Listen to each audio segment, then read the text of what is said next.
1971 में जन्मा बांग्लादेश, अब उसके भी टुकड़े टुकड़े होने वाले हैं। अब चटगांव बांग्लादेश का बलूचिस्तान बनने वाला है। क्या बांग्लादेश के समुदाय अब बांग्लादेश के टुकड़े करेंगे कि नहीं? ये सवाल अब सिर्फ अटकलें नहीं है।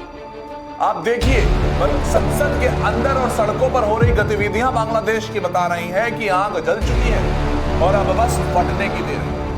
तो चलिए, बांग्लादेश के टुकड़े क्यों हो सकते हैं, मैं आपको वो समझा देता हूं।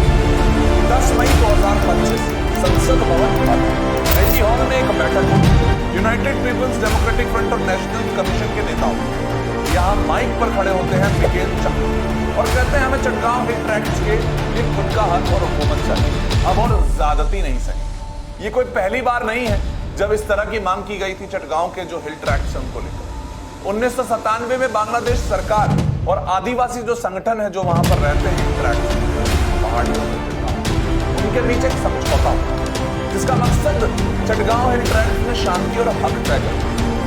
यही CHD यानी कि आप चटगांव हिल ट्रैक्ट शांति समझौता मानिए, इसकी शुरुआत हो चुकी थी यहाँ पर ढाका ने क्या किया? सिर्फ वादे किए, ना नीति ना नियत, सिर्फ वादे। राह पर किसकी चल रहा था? पाकिस्तान। और अब हालात हाथ से निकल गए हैं। बांग्लादेश आपस में लड़ाई चल रही है। 12 मई रंगामाटी की बात बताता हूं। बंगाली बसाहत जो समर्थक है, जो बंगाली जो आ चुके थे इस वक्त ऊपर की तरफ, पहाड़ी की तरफ, उनमें एक रैली होती है। काजी मुजीबुर रहमान जैसे खुले मंच पर कह जाते हैं नेता कि ना तो हमारी भाषा मिलती है ना खान पान, हमें तो इन आदिवासियों के खिलाफ पहले ही जंग छेड़। यानी चटगांव के पहाड़ों में शरण लेने आए अब उन्हीं पर हावी हो रहे हैं। यानी कि बांग्लादेश में जो बंगाली नीचे से पहाड़ों पर आ गए और जो इस वक्त समुदाय वहां पहाड़ों पर रहते थे वो आदिवासी, उनको ही अब बाहर निकालना चाहते हैं, विद्रोह कर रहे हैं। जो एक जुड़े हुए थे अपनी जमीन से, उन समुदायों को खत्म करना चाहते हैं। तो ये भाषण नहीं था, ये बांग्लादेश के टुकड़े टुकड़े होने वाली स्क्रिप्ट है ना, वो शुरू हो चुकी है। और एक कहानी आपको कुछ याद दिला रही, बलूचिस्तान की कहानी जैसा नहीं लग रही। जगह भी वैसी है, खनिज और संसाधनों से भरपूर इलाका बांग्लादेश का।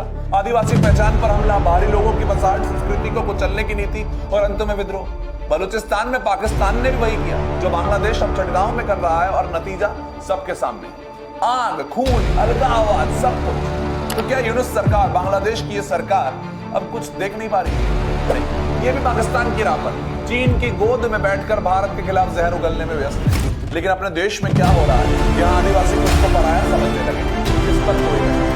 क्या चटगांव अब बांग्लादेश का कश्मीर बनने वाला या फिर बलूचिस्तान 2.0? अगर समय रहते ये आग नहीं बुझाई गई तो चटगांव एक उत्तर में पड़ता हुआ ज्वालामुखी बन जाएगा और एक ऐसा धमाका करेगा जो बांग्लादेश को तोड़ देगा। फिर चाहे भारत विरोधी बयान हो या मुस्लिम वोट बैंक की राजनीति, कुछ काम नहीं आएगा। यूनुस जी समझ लीजिए, बलूचिस्तान की कहानी पाकिस्तान के लिए सबक नहीं बनी। क्या चटगांव की चेतावनी भी बांग्लादेश अनसुना कर